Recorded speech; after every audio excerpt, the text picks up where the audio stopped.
Hello everyone. तो हम लोग स्टार्ट किए थे कोऑर्डिनेट में, ठीक है। तो अपना जैसे हम लोग सिलेबस पढ़ रहे थे मैथ्स फर्स्ट ईयर का सेकंड सेमेस्टर में, ठीक है। सेकंड सेमेस्टर में दो पेपर है। अपना पहला पेपर का नाम है इंटीग्रल कैलकुलस और सेकंड पेपर का नाम है कोऑर्डिनेट। तो कोऑर्डिनेट में जैसा हम लोग पढ़े थे उसके हिसाब से हम लोग को क्या पढ़ना है, जैसे हमने पढ़ाया था स्ट्रेट लाइन पढ़ना है, प्लेन पढ़ना है, स्फीयर पढ़ना है, सिलेंडर पढ़ना है, कोन पढ़ना है। तो आज जो हम लोग स्टार्ट करने वाले हैं उसमें हम लोग को क्या पढ़ना था, प्लेन पढ़ना है, ठीक है। तो हम लोग समझने की कोशिश करते हैं प्लेन क्या होता है या किस सरफेस का नाम प्लेन होता है और किस सरफेस को प्लेन नहीं बोलते हैं।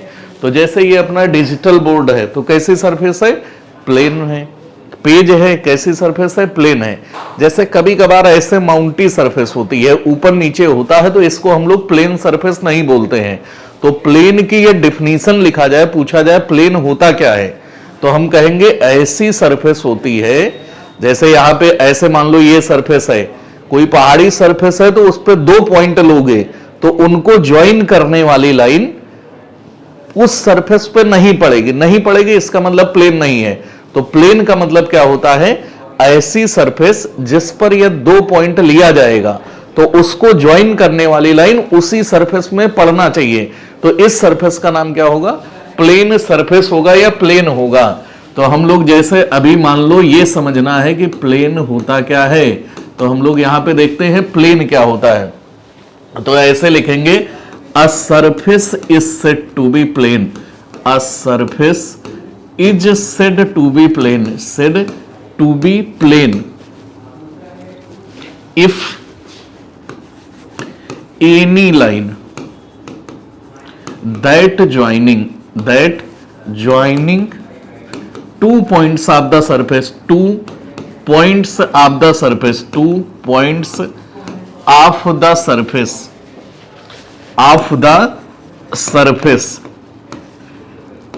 is completely lies on that surface, is completely lies on किस पर, lies on that surface पर, that surface, ठीक है।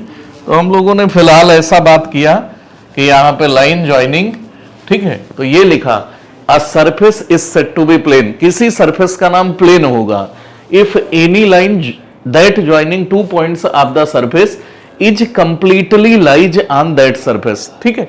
जैसे हमारी सरफेस दो तरीके की होती है, तो एक जैसे मान लो ये हमारी सरफेस है और एक मान लिया जाए ऐसी सरफेस है, ये भी सरफेस है। तो यहां पर ये सरफेस ऐसी है जो पहाड़ जैसी है, तो यहां पर जैसे ये सरफेस है, इस पर एक पॉइंट यहां ले लो, एक यहां ले लो, तो इनको ज्वाइन करने वाली जो शॉर्टेस्ट लाइन होगी वो इस सरफेस पे नहीं पड़ेगी।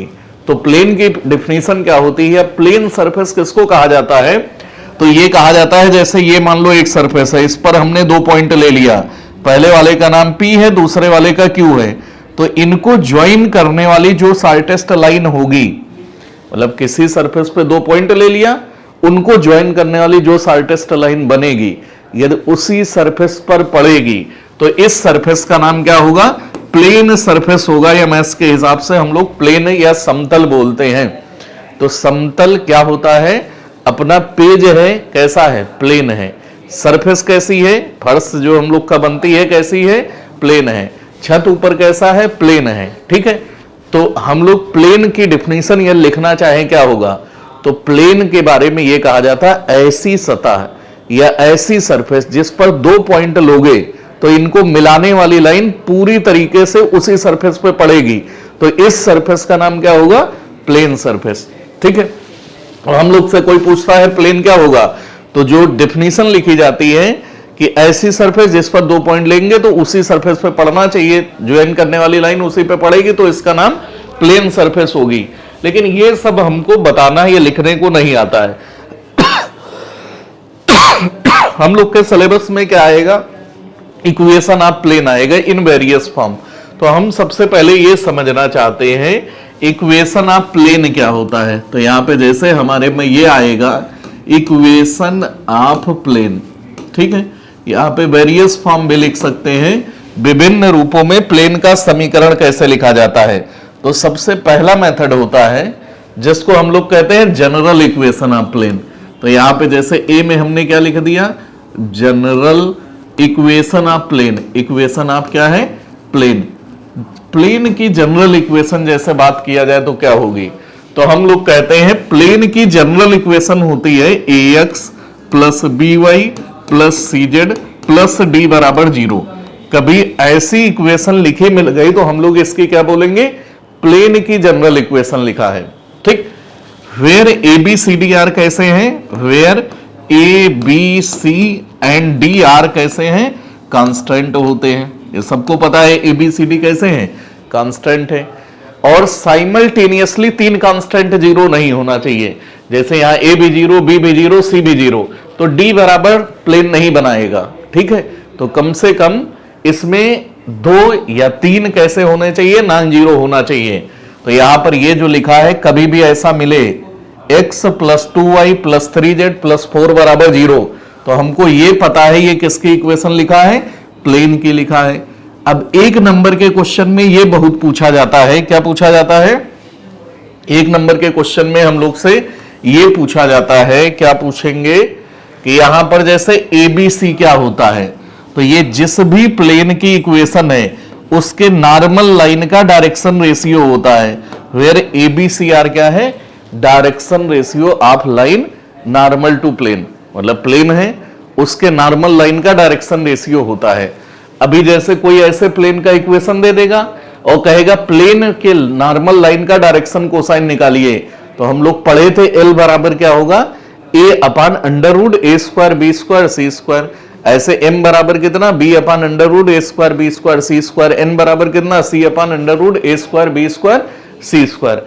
कहने का मतलब ये है कि हम लोग का जनरल इक्वेशन ऑफ प्लेन क्या होता है, कुछ नहीं होता है, बस ये जो हमने लिखा है इसी को जनरल इक्वेशन ऑफ प्लेन कहते हैं। क्या, ax plus b y plus c z plus d बराबर कितना, 0। ये प्लेन का इक्वेशन हो गई, ठीक है।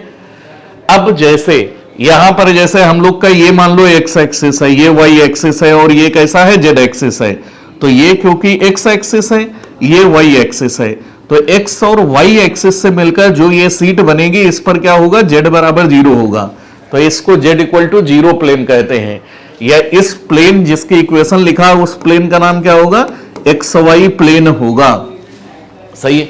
जैसे कार्नर में देखो एक एक्स है एक वाई है, तो ये जो सामने की दीवार है इसका नाम क्या होगा, इसका नाम एक्स वाई प्लेन होगा और इक्वेशन क्या होगा, जेड बराबर 0। अब इस दीवार से 10 फीट आगे आओगे तो जेड बराबर 10 प्लेन मिलेगा और पीछे चले जाओगे जेड बराबर -10 प्लेन मिलेगा।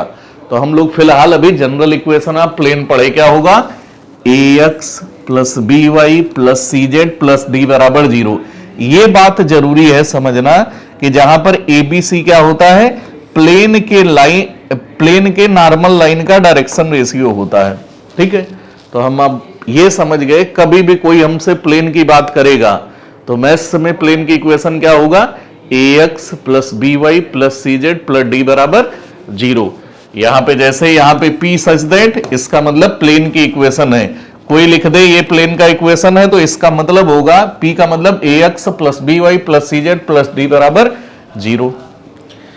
सेकेंड कहेगा उस प्लेन का इक्वेशन फाइंड करिए, या दूसरा फॉर्म होता है हम लोग का जैसे B पॉइंट होता है, प्लेन की इक्वेशन इंटरसेप्ट फॉर्म में।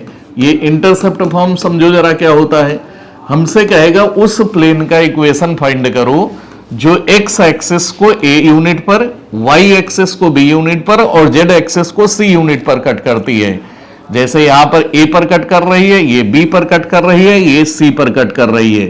तो ओरिजिन से x एक्सिस को जितनी डिस्टेंस पर प्लेन कट करता है इस डिस्टेंस का नाम होता है intercept made by plane at x axis. यदि किसी प्लेन का x एक्सिस का इंटरसेप्ट a है, y एक्सिस का इंटरसेप्ट b है, z एक्सिस का इंटरसेप्ट c है, मतलब कोई ऐसा प्लेन है या तिरछा हमने सीट खड़ी किया, x एक्सिस को 5 मीटर, y एक्सिस को 10 मीटर, z एक्सिस को 15 मीटर, तो इस प्लेन का इक्वेशन ये होगा, क्या होगा, ये होगा x अपान ऐसे लिखेंगे a होगा, y अपान b होगा और z अपान कितना होगा, c होगा बराबर 1। हम ये कहते हैं ये प्लेन की इक्वेशन है जहां पर ABC क्या है, intercept made by plane with coordinate axis. जैसे यहां पर हमने समझाने की कोशिश किया, A क्या है, ए का नाम होता है ओए। ओए किसको कहते हैं? इंटरसेप्ट। इंटरसेप्ट मेड बाई किससे? Plane with X axis. Plane with किसके साथ में? एक्स एक्सिस में। ठीक। और इंटरसेप्ट कुछ नहीं होता है, ओरिजिन से जितनी दूरी पर कट करेगा उसे कहेंगे intercept made by plane with X axis. Y axis को 10 यूनिट पे काट रहा है तो intercept made by plane at Y axis B, जिसका नाम कितना है? 10 है। तो अभी क्वेश्चन में हमको देगा, कहेगा find equation of plane which makes 3 unit 4 unit 5 unit with X Y Z axis. तो हम लोग जनरल इक्वेशन यही से पढ़ लेंगे कि इंटरसेप्ट फॉर्म में प्लेन का इक्वेशन क्या होता है? ax plus b y plus c z बराबर 1। ठीक है, मतलब x upon a plus y upon b plus z upon c बराबर कितना? 1 लिखना है। थर्ड वाला प्लेन का इक्वेशन होता है जिसको हम लोग कहते हैं equation of plane in normal form. ठीक, या इसको परपेंडिकुलर फॉर्म भी कहते हैं। तो यहां पे इक्वेशन ऑफ प्लेन किसमें? इन नॉर्मल फॉर्म, या इसी का नाम होता है प्लेन की इक्वेशन इन परपेंडिकुलर फॉर्म। ठीक, परपेंडिकुलर फॉर्म में प्लेन की इक्वेशन क्या होता है? हमसे कहेगा फाइंड इक्वेशन ऑफ लाइन जिसकी ओरिजिन से लेंथ ऑफ परपेंडिकुलर कितनी है? p है, और उस परपेंडिकुलर लाइन का डायरेक्शन कोसाइन lmn है। तो यहां पर जैसे हम लोग का नॉर्मल फॉर्म में प्लेन की इक्वेशन क्या होगी? lx होगा प्लस my होगा प्लस nz होगा बराबर कितना होगा? p होगा। जहां पे p का मतलब ये होगा length of perpendicular. Length of क्या? Perpendicular from origin to plane. Origin to किसके? प्लेन। मतलब प्लेन से, ओरिजिन से प्लेन तक का लंबवत दूरी क्या होगा? p होगा। और प्लेन के परपेंडिकुलर लाइन का डायरेक्शन कोसाइन क्या होगा? lmn होगा। तो यहां पर जैसे हम लोग ये भी लिखते हैं वेयर क्या है? lm and n, where lm and n are DC of line. ठीक है, direction cosine of line which is normal to plane, which is perpendicular, या जिसको हम लोग क्या कहते हैं? Normal to plane. तो फिलहाल हमने प्लेन की इक्वेशन 3 फॉर्म में बताया। पहली क्या बताया? General equation of plane. कोई पूछे क्या होगा तो ax plus b y plus c z plus d बराबर 0। दूसरा क्या बताया? प्लेन का इक्वेशन इंटरसेप्ट फॉर्म में क्या होगा? तो ये होगा x upon a plus y upon b plus z upon c बराबर 1 के होगा। तीसरा ही हमने क्या बताया कि प्लेन की इक्वेशन नॉर्मल फॉर्म में क्या होगी? तो ये होगा lx plus m y plus n z बराबर p, जहां पर lm n और p समझना है क्या है? तो p मतलब length of perpendicular from origin to the plane, मतलब मूल बिंदु से प्लेन तक का लंबवत दूरी, और प्लेन के नॉर्मल लाइन का डायरेक्शन कोसाइन क्या होगा? lmn होगा। ये हम लोग पहले पढ़ चुके हैं। इससे पहले इंटरसेप्ट फॉर्म में एबीसी क्या है? तो प्लेन द्वारा एक्सिस पर काटे गए इंटरसेप्ट है। उससे पहले जनरल इक्वेशन में एबीसी क्या है? प्लेन के परपेंडिकुलर लाइन का डायरेक्शन रेशियो। ठीक है, इसके बाद में जैसे हम लोग का एक चौथा फॉर्म होता है जिसको हम लोग 1 पॉइंट फॉर्म कहते हैं। क्या बोलते हैं? 1 पॉइंट फॉर्म। ठीक, 1 पॉइंट फॉर्म का मतलब ये होगा फाइंड इक्वेशन ऑफ प्लेन जो एक पॉइंट से गुजरती है। ये प्लेन है, इस पर एक पॉइंट P है जिसका कोऑर्डिनेट x1 y1 कितना है? z1 है।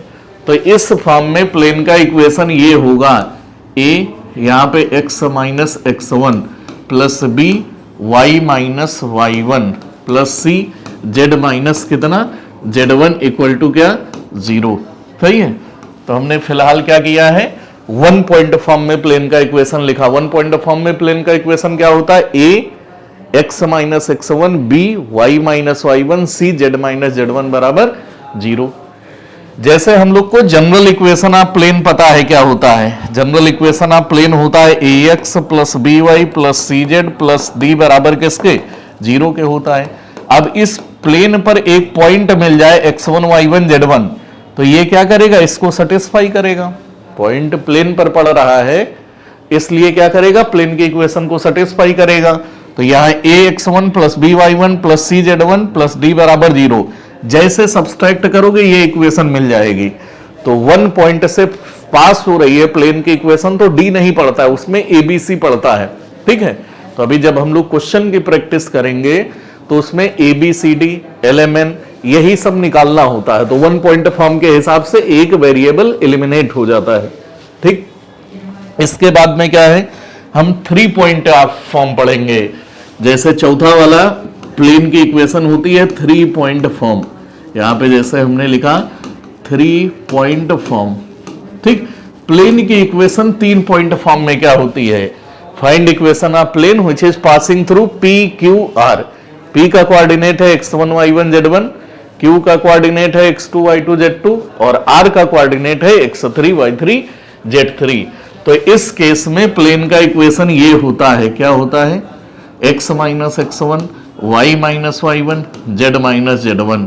यहाँ पे है x2 माइनस x1, यहाँ पे y2 माइनस y1 और z2 माइनस कितना, यहाँ पे z1। यहाँ पे ऐसे लिखोगे x3 माइनस x1 होगा, y3 माइनस y1 होगा और z3 माइनस क्या होगा, z1 होगा। इसके डिटर्मिनेंट को इक्वल टू 0 कर दिया।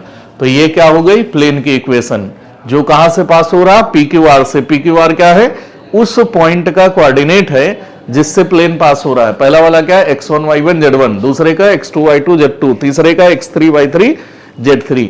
तो अभी कहेगा find equation of plane which is passing through 3 point. A का कोऑर्डिनेट -1 गामा 0 ऐसे लिखेगा, बी का कोऑर्डिनेट 1 2 3, सी का कोऑर्डिनेट कुछ नंबर में लिखेगा। तो हमको ये फार्मूला आना चाहिए। तो हमने फिलहाल इक्वेशन ऑफ प्लेन में जो पढ़ाया, सबसे पहले जनरल इक्वेशन ऑफ प्लेन लिखा हम लोगों ने। तो हमने ये समझाने की कोशिश किया जनरल इक्वेशन क्या होता है, ax plus b y plus c z plus d बराबर 0। इसे हम क्या बोलते हैं, जनरल इक्वेशन ऑफ प्लेन। इसमें क्या याद करने वाली बात है कि ABC प्लेन के नॉर्मल लाइन का डायरेक्शन रेशियो होता है। प्लेन के परपेंडिकुलर लाइन होगी, जैसे ये सरफेस जमीन में पेड़ निकलता है तो कहां होता है, नॉर्मल होता है। तो इसका मतलब ये प्लेन के नॉर्मल लाइन का डायरेक्शन रेशियो ABC है। दूसरा फॉर्म हमने क्या सिखाया, हमने कहा इंटरसेप्ट फॉर्म होता है। इंटरसेप्ट फॉर्म क्या होता है, ये x upon a plus y upon b plus z upon c बराबर किसके 1। जहां पे ABC क्या है, प्लेन जो एक्सिस पर इंटरसेप्ट कट करेगा। एक्स एक्सिस पर जो करेगा ए नाम है, वाई पर जो करेगा बी है, जेड एक्सिस पर जो करेगा उसका नाम क्या है, सी है। तीसरा हमने परपेंडिकुलर फॉर्म की बात किया, तो हमने कहा परपेंडिकुलर फॉर्म में क्या होती है लाइन के प्लेन की इक्वेशन। तो हमने कहा lx plus m y plus n z बराबर किसके होगी, पी के होगी। जहां पर पी क्या है, length of perpendicular from origin to the plane. Element क्या है, प्लेन के नॉर्मल लाइन का डायरेक्शन को साइन है। 1 पॉइंट फॉर्म बताया हमने। 1 पॉइंट फॉर्म में कहा लाइन की इक्वेशन x माइनस x1 होगा प्लस का बी वाई माइनस y1 होगा और यहाँ पे c z माइनस कितना होगा, z1 होगा इक्वल टू 0। ऐसे 3 पॉइंट फॉर्म में हमने कहा 3 पॉइंट से पास होने वाली प्लेन की इक्वेशन ये होगी। तो हम लोगों ने फिलहाल 5 फार्मूले, पहला वाला जनरल इक्वेशन ऑफ प्लेन, दूसरा वाला इंटरसेप्ट फॉर्म, तीसरा वाला परपेंडिकुलर फॉर्म, चौथा वाला 1 पॉइंट फॉर्म, पांचवा वाला क्या है 3 पॉइंट फॉर्म।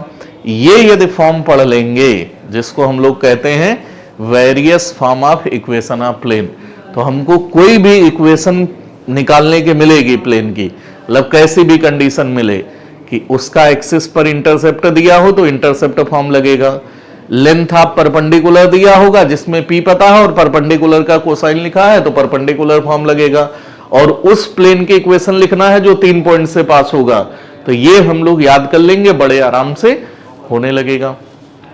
ठीक है, इसके बाद में हम लोग को जैसे पढ़ना होता है एंगल बिटवीन 2 प्लेन्स। अभी जैसे बहुत क्वेश्चन आता है ऑब्जेक्टिव में आएगा कि एंगल बिटवीन 2 प्लेन्स, तो यहां पर जैसे हम लोग लिख लेते हैं कि 2 प्लेन के बीच एंगल निकालने का फॉर्मूला क्या होता है, एंगल बिटवीन 2 प्लेन्स। यहां पे 2 प्लेन्स, ठीक है, 2 प्लेन के बीच में जैसे यहां पर ये अपनी एक सीट है और दूसरा वाला प्लेन ये है, तो इन दोनों के बीच में जो एंगल बनना है थीटा वो निकालना है। पहले वाले इक्वेशन का प्लेन का इक्वेशन दिया है P1 इक्वल टू 0, दूसरे वाले का P2 इक्वल टू 0। P1 का मतलब ये होता है, जैसे हम लोग डिटेल में लिखे तो लेट यहां पर जैसे A1x B1y plus C1z plus D1, जैसे प्लेन हम लोग के पास कैसा होगा, जनरल इक्वेशन लिखेंगे। जनरल इक्वेशन क्या होगी, ax plus b y plus c z plus d बराबर 0। ये पहला इक्वेशन हो गया। दूसरा इक्वेशन प्लेन का मान लिया गया, दो प्लेन के बीच एंगल निकालना है, वो ऐसे है, यहाँ पे a2x b2y plus c2z plus d2 बराबर 0 are the given plane, are the given planes, ठीक है, या are the given intersecting planes, ठीक। तो ये फार्मूला हमको याद करना पड़ेगा। Then angle between two plane क्या होगा, कास थीटा बराबर कितना होगा, a1 a2 होगा, यहां पे b1 b2 होगा, यहां पे प्लस का c1 c2 होगा, डिवाइड बाई कितना होगा, अंडर रूट यहां पे a1 square b1 square c1 square, यहां पे ऐसे होगा a2 स्क्वायर, यहाँ पे b2 स्क्वायर और यहाँ पे c2 स्क्वायर। तो इसको फिलहाल हम लोग क्या बोलते हैं, एंगल बिटवीन टू प्लेन्स। दो प्लेन है तो उसके बीच में एंगल निकालना होगा। जैसे अभी हम क्वेश्चन प्रैक्टिस करेंगे तो क्वेश्चन में ये लिखा होगा, पहला वाला प्लेन है x plus 2y plus 3z बराबर 4, ऐसे दूसरा लिखा होगा तो पहले में एक्स वाई जेड का कोफिशिएंट a1 b1 c1 है, दूसरे में क्या है a2 b2 c2 है। तो इस प्लेन के बीच का जो एंगल बनेगा वो फार्मूला किससे निकलेगा, कास थीटा बराबर हमको याद करना है, कितना याद करना है, a1 a2 plus b1 b2 plus c1 c2 upon under root a1 square b1 square c1 square under root a2 square b2 square c2 square. जो इसमें इंपॉर्टेंट चीज आती है वो ये आती है, कहेगा so that both planes are perpendicular. जैसे यहाँ पे दोनों प्लेन्स परपेंडिकुलर होंगे तो ये 90 होगा, 90 होगा तो 0 होगा, तो ये इधर आ जाएगा। तो यहाँ पे नोट करके हम लोग केस लिख लेंगे, कंडीशन ऑफ परपेंडिकुलरिटी। तो यहाँ पे ये होता है इफ ऐसा हो गया a1 a2 b1 b2 c1 c2 का सम 0 हो गया तो देन ठीक है, प्लेन पहला वाला परपेंडिकुलर होगा किसके, P2 के होगा। ऐसे दूसरा वाले में ये होगा इफ, ठीक है, ऐसा हो जाए a1 अपान a2 बराबर हो जाए b1 अपान b2 के बराबर क्या हो जाए c1 अपान c2 के, देन दोनों प्लेन्स पैरेलल होंगे। पैरेलल मतलब नॉन इंटरसेक्टिंग प्लेन होंगे, जैसे पहला वाला और दूसरे के बीच में कोई एंगल नहीं बनेगा, ठीक है। तो यहाँ पे कास्ट 0 का मतलब है कि ऐसी सिचुएशन जनरेट होगी, मतलब दोनों का एंगल सेम है तो उनकी परपेंडिकुलर लाइन का रेशियो भी सेम होगा। तो यहां पर एंगल जब सेम बन रहा है कास्ट लगाने पे सेम बनेगा, कोसाइन भी सेम होगा, रेशियो भी सेम प्रोपोर्शन में होगा, ये हम लोग पहले से पढ़ रखे हैं। तो यहां पर a1 अपान a2 b1 अपान b2 c1 अपान c2 क्या आएगा, सेम आएगा। तो अपने में क्वेश्चन क्या आता है, ठीक है, right condition when two planes will be perpendicular, मतलब दो प्लेन के परपेंडिकुलर होने का कंडीशन लिखिए। तो हम लोग क्या लिखेंगे, a1 a2 b1 b2 c1 c2 का सम 0 होगा। कभी कभार ये आएगा, ठीक है, दो प्लेन पैरेलल होने की कंडीशन लिखिए तो a1 अपान a2 b1 अपान b2 c1 अपान c2 होगा। जैसे बहुत बार क्वेश्चन आया है अपने वहां ऑब्जेक्टिव में, ऐसे लिखा होगा, एक प्लेन की इक्वेशन पहले लिखा है, दूसरा लिखा है, यहां पे लैम्डा लिख देगा, कहेगा for what value of lambda both planes will be perpendicular. तो हम लोग ये समझ लेंगे कि दोनों प्लेन परपेंडिकुलर है तो लैम्डा क्या होगा। तो हम पढ़ के जाएंगे या समझ के जाएंगे कि परपेंडिकुलर होने का मतलब a1 a2 b1 b2 c1 c2 का सम 0 होता है। तो यहां जैसे a1 a2 b1 b2 c1 c2 करेंगे लैम्डा की वैल्यू निकल जाएगी। तो दो प्लेन के बीच एंगल, जैसे हम लोग इक्वेशन ऑफ प्लेन पढ़े वैसे दो प्लेन के बीच में एंगल निकालना भी सीख लेंगे। क्या होगा, दोनों प्लेन की जनरल इक्वेशन लिखा है, कास थीटा बराबर क्या फार्मूला है, a1 a2 b1 b2 c1 c2 upon under root a1 square b1 square c1 square a2 square b2 square c2 square. a1 b1 c1 की वैल्यू रख देना, simplify कर देना, हम लोग क्या होगा, प्लेन की इक्वेशन निकल जाए, मतलब दोनों प्लेन के बीच का एंगल निकल जाएगा। जैसे यहाँ पे सपोज करो 1/2 आ गया, थीटा फाइंड करना है तो यहाँ पे कास 60 हो जाएगा, कास कास कैंसिल हो गया, थीटा 60 आ गया। हो सकता है यहाँ 11 अपान 12 आ जाए, थीटा की वैल्यू फाइंड करना तो थीटा बराबर होगा कास इनवर्स 11 अपान कितना 12 होगा। हो सकता है यहाँ 0 आ जाए, तो इसका मतलब है दोनों प्लेन से कैसे होंगे, परपेंडिकुलर होंगे। तो हम लोगों ने प्लेन में दो बातें समझ लिया। सबसे पहले बताया कि प्लेन होता क्या है, कुछ नहीं होता, थ्योरी लिखने को नहीं आएगी। नॉर्मल सरफेस जो समतल हो उसी का नाम प्लेन होता है। मेन अपना है इक्वेशन ऑफ प्लेन पढ़ना। तो इक्वेशन ऑफ प्लेन के 5 केस लिखा है, पांचों के फार्मूला याद करना है। उसके बाद एंगल बिटवीन टू प्लेन से निकालना है। तो cos थीटा बराबर क्या होगा, a1 a2 b1 b2 c1 c2 जो भी लिखा है। परपेंडिकुलर होने की कंडीशन हम समझ लेंगे, उसके बाद में क्या समझेंगे कि कब दोनों प्लेन्स हम लोग के पैरेलल होंगे। तो समांतर होने की भी कंडीशन हम लोगों ने समझ लिया, ठीक है। अगला जैसे हम लोग पढ़ेंगे तो हम लोग में या पेपर में बार बार ये पूछा जाता है किसी पॉइंट से प्लेन तक का डिस्टेंस, तो इसको कहते हैं length of perpendicular, length of perpendicular from point to plane, from point to किस पे, प्लेन पे, ठीक। जैसे यहां पर हम लोग का ये मान लो प्लेन है, इसकी जनरल इक्वेशन दिया है, प्लेन है तो ये ax plus b y plus c z plus d बराबर 0 होगा। एक पॉइंट कहीं पर भी है, जैसे यहां पर है, इसका कोऑर्डिनेट होगा x1 y1 z1, क्या होगा x1 y1 z1। तो इस पॉइंट से प्लेन तक का डिस्टेंस निकालना है। तो डिस्टेंस का मतलब ये या ये नहीं होता है, यहां से परपेंडिकुलर इस पे ड्रा करेंगे, जो ये लेंथ होगी इसी को लेंथ ऑफ परपेंडिकुलर कहते हैं, from point to the plane. तो इसके लिए फार्मूला होता है length of perpendicular from origin to the plane, from किससे, पॉइंट टू द प्लेन। तो ये सीधा फार्मूला होता है ax1 plus by1 plus cz1 plus d upon कितना, अंडर रूट कितना, यहां पे होगा अंडर रूट में कितना, a square plus b square plus कितना c स्क्वायर। ये क्या लिखा है, ये फार्मूला लिखा है कहां से कहां तक का, लेंथ ऑफ परपेंडिकुलर निकालना फ्रॉम कहां से, किसी पॉइंट से प्लेन तक का। तो अभी जैसे पॉइंट की जगह पर 1 2 3 देगा, ठीक है, कोई पॉइंट का कोऑर्डिनेट देगा और प्लेन की इक्वेशन लिखेगा, कहेगा ये निकालिए डिस्टेंस, तो हम लोग निकाल लेंगे। जैसे हो सकता है पॉइंट की जगह पर ओरिजिन लिख देता, ओरिजिन का मतलब यहां 0, यहां पे 0, यहां पर 0, तो हमारी लेंथ ऑफ परपेंडिकुलर क्या हो जाती, मतलब ओरिजिन से प्लेन तक का डिस्टेंस निकालना हो या लेंथ ऑफ परपेंडिकुलर निकालना हो, तो यही p जो होती, ये जो हम लोग का डिस्टेंस होता है लेंथ ऑफ परपेंडिकुलर, तो ये हो जाती है d अपान कितना, under root a square b square plus c square. क्यों, क्योंकि ये क्या होगा, 0 हो जाएगा, यहाँ 0, यहां पर क्या हो गया, तो 0। तो ओरिजिन से निकालना हो या किसी पॉइंट से निकालना हो, फार्मूला दोनों एक ही होते हैं।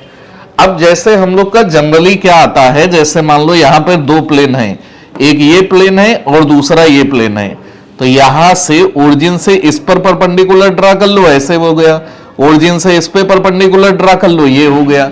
ये दोनों सेम साइन वाले आएंगे, तो दोनों ओरिजिन के एक साइड में होंगे प्लेन। जैसे ये पहला प्लेन है, ये दूसरा है, दोनों पॉजिटिव आए या दोनों नेगेटिव आए, तो ओरिजिन के एक साइड में होंगे।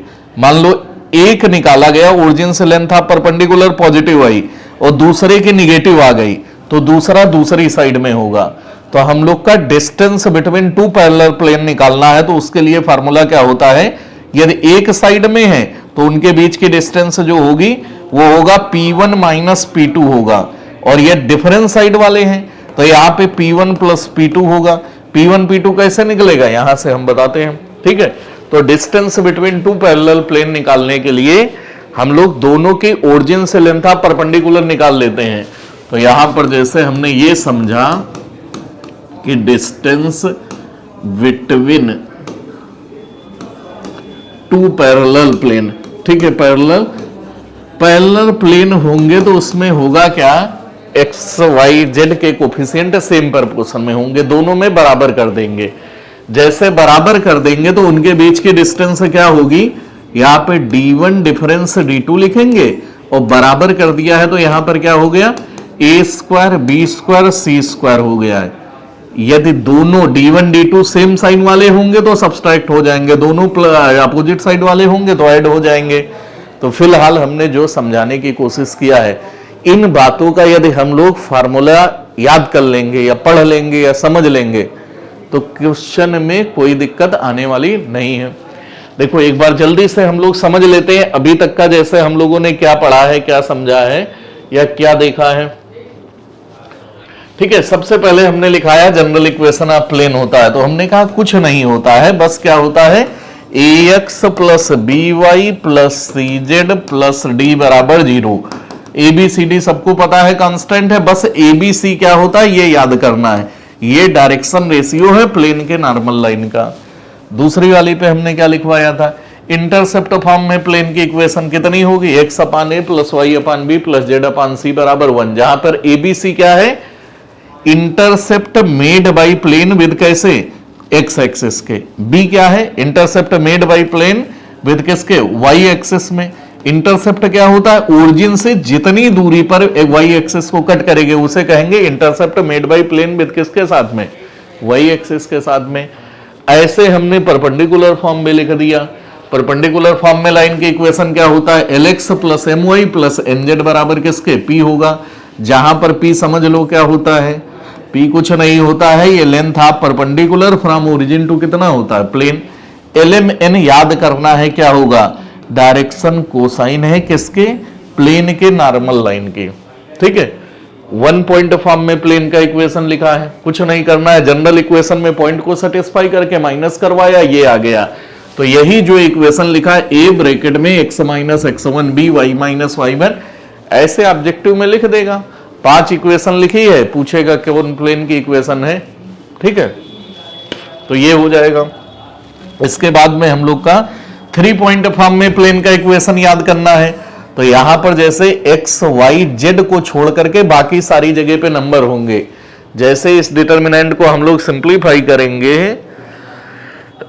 वैसे एक equation ax plus b y plus c z plus d बराबर 0 आएगी, जो प्लेन की इक्वेशन होगी जिस पर 3 पॉइंट पड़ रहे होंगे। इसके आगे हम लोगों ने बात किया है एंगल बिटवीन टू प्लेन्स, तो ये फार्मूला याद करना पड़ेगा। कास थीटा बराबर इतना फार्मूला याद हो जाएगा। तो ये बड़ा इंपॉर्टेंट केस है, इसको कहते हैं कंडीशन ऑफ आर्थोगोनलिटी। दो प्लेन के आर्थोगोनल होने की कंडीशन क्या है, a1 a2 plus b1 b2 plus c1 c2 बराबर 0। ऐसे पैरेलल होने की कंडीशन क्या है, जो ये लिखी है भाई, ये पैरेलल होने की कंडीशन है, क्या लिखा है, a1 अपान a2 b1 अपान b2 c1 अपान c2 सेम प्रपोर्शन, मतलब ये बराबर होना चाहिए। ऐसे किसी पॉइंट से प्लेन तक का डिस्टेंस निकालना है, तो इसके लिए फार्मूला क्या होगा, P बराबर ax1 by1 cz1 plus d बराबर 0 upon under root a square b square c square. Distance between two parallel plane हम लोग पढ़ लेंगे, सही है। तो इसके बाद में आगे हम लोग ट्रायंगुलर प्रिज्म या equation of plane passing through intersection of two plane से पढ़ लेंगे। जैसे ठीक है, हम लोग मान लो हमारे क्वेश्चन में आता है, कई बार आता है, ठीक है, फाइंड इक्वेशन ऑफ प्लेन, ऐसे कहेगा equation of plane which is passing through intersection of two plane. ये पहला वाला प्लेन है जिसकी इक्वेशन P1 बराबर 0 है, ये दूसरा वाला इक्वेशन है जिसका P2 बराबर 0 है। कहेगा दोनों के इंटरसेक्शन से पास होने वाले, जैसे कई प्लेन होंगे, तो इसकी इक्वेशन बताइए। Find equation of plane which is passing through intersection of two planes. जैसे ये फर्श है, ये दीवार है, तो इन दोनों का इंटरसेक्शन लाइन होता है, इसके बीच से जितनी भी सीट निकलेंगी वो सारी प्लेन कैसी हैं, जो दोनों प्लेन के इंटरसेक्शन से पास होंगी। तो इस प्लेन का इक्वेशन क्या होगा, पहले वाले प्लेन का इक्वेशन प्लस यहां पे लैम्डा लगा के दूसरे प्लेन का इक्वेशन इक्वल टू 0। ये कैसी प्लेन की इक्वेशन है, उस प्लेन का इक्वेशन है जो दो प्लेन के इंटरसेक्शन से पास होगा। अब जैसे जैसे लैम्डा बदलेगी वैसे वैसे इक्वेशन यहां पर क्या होगी, बदलेगा। तो हम लोग को कहता है find equation of plane which is passing through intersection of two plane, और जिस पर एक पॉइंट दे देगा, पॉइंट सेटिस्फाई करवा देंगे, लैम्डा निकल जाएगा। तो हम लोग यदि ये फार्मूला समझ लेंगे, पढ़ लेंगे, तो नेक्स्ट लेक्चर में जो भी ऑब्जेक्टिव क्वेश्चन बनते हैं या आते हैं उनके बारे में बात कर लिया जाएगा। ठीक है, तो उम्मीद है आप लोग फार्मूला याद करोगे। इसके बाद नेक्स्ट वीडियो में हम लोग ऑब्जेक्टिव क्वेश्चन की प्रैक्टिस करने वाले हैं। बाकी किसी को कोई भी दिक्कत है, जैसा बोला गया है नंबर पे कांटेक्ट कर सकता है। तब तक के लिए थैंक यू।